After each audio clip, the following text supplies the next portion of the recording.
know a camera will appeal to motorcyclists when you have to assemble it yourself like Lego.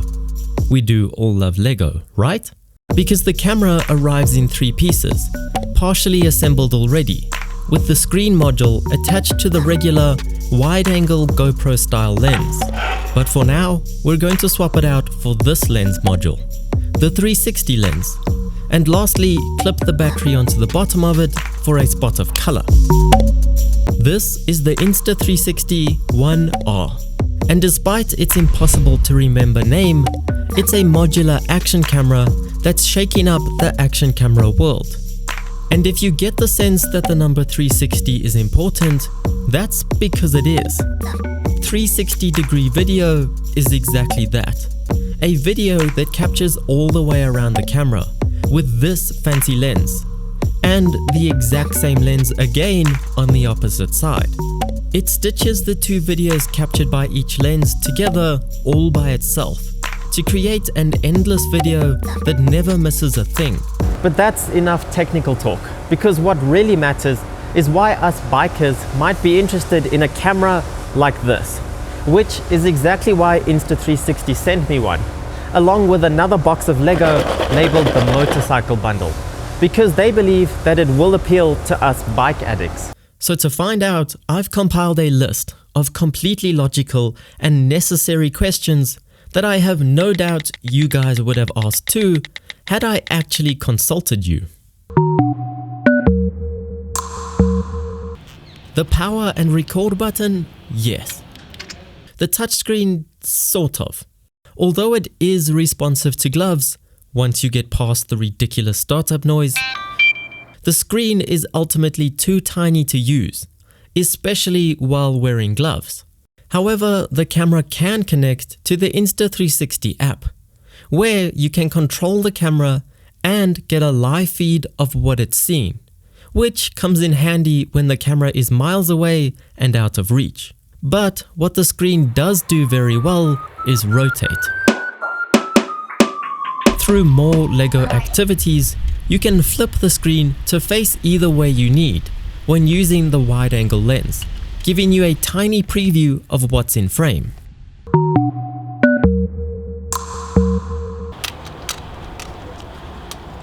No, but it comes with its own, so that doesn't matter. Yes, most action camera companies have now conformed to this mount, which makes life much easier. You can keep using it with the GoPro mounts you have, but I also have this nifty box of tricks, labeled the motorcycle bundle, which sounds right up my street. My favorite accessory is these extensions. Connecting them together can create an absurd mount for the weirdest places to capture the most interesting shots.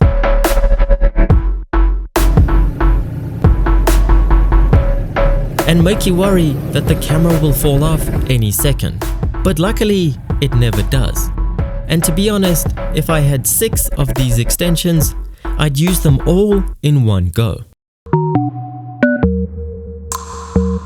It claims to be waterproof up to 5 meters. But if you're 5 meters underwater on a motorcycle, you have bigger problems. So I think your main worry is a spot of rain or spilling Red Bull on it and rinsing the sticky beverage off under the tap, which it seems to cope with just fine.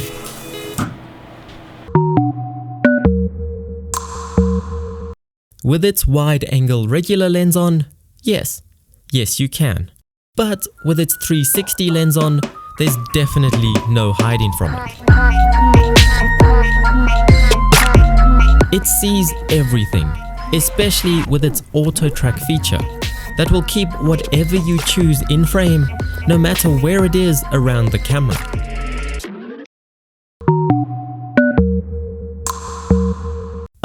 Good question. You probably think of virtual reality when you think 360 video, with someone spinning around with goggles attached to their face. But for bikers, I wouldn't say that should be your main focus.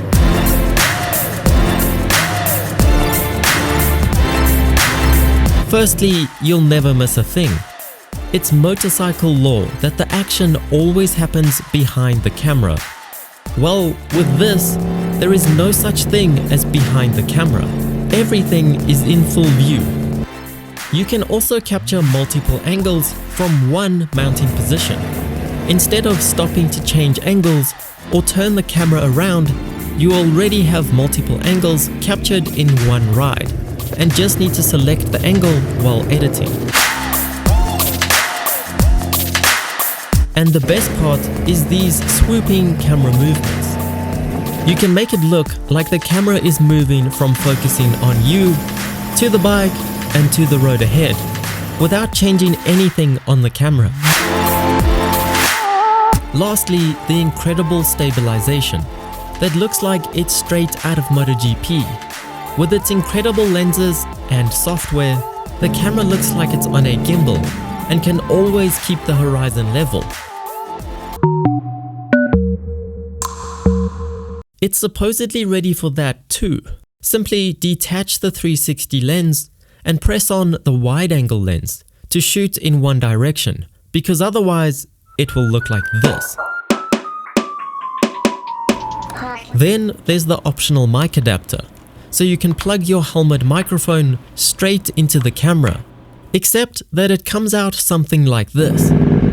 Yamahas are faster than Kawasaki's.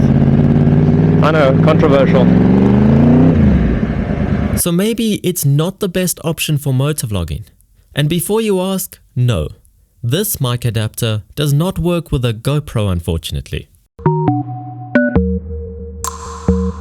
Supposedly, yes, but just to be sure, let's give it a try. Start recording. Stop recording. That's too easy. Let's try this. Start recording. Stop recording. That's pretty impressive. With a lens on each side that protrudes, scratching the lens is a risk. And if you do scratch the lens, it could mess with the stitching of the two videos. That's where this handy lens cap comes in, and is one of the coolest and simplest features action cameras are always missing. It's only really designed for the 360 lens module, but here's an Insta360 hack. The lens cap isn't picky.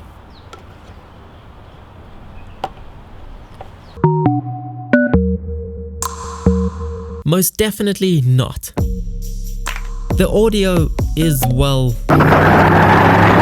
let's call it subpar, or completely unusable, whichever you'd prefer. It also freezes from time to time.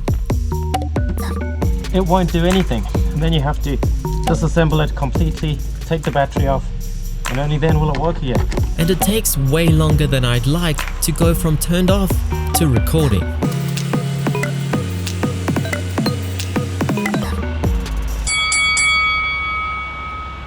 The concept of both modularity and 360 video is 100% the right direction to go in when it comes to recording your rides with all its versatility. It brings back that feeling I had with my very first GoPro, where you go out on aimless rides just to get new angles and try new things. And that's the brilliance of this camera.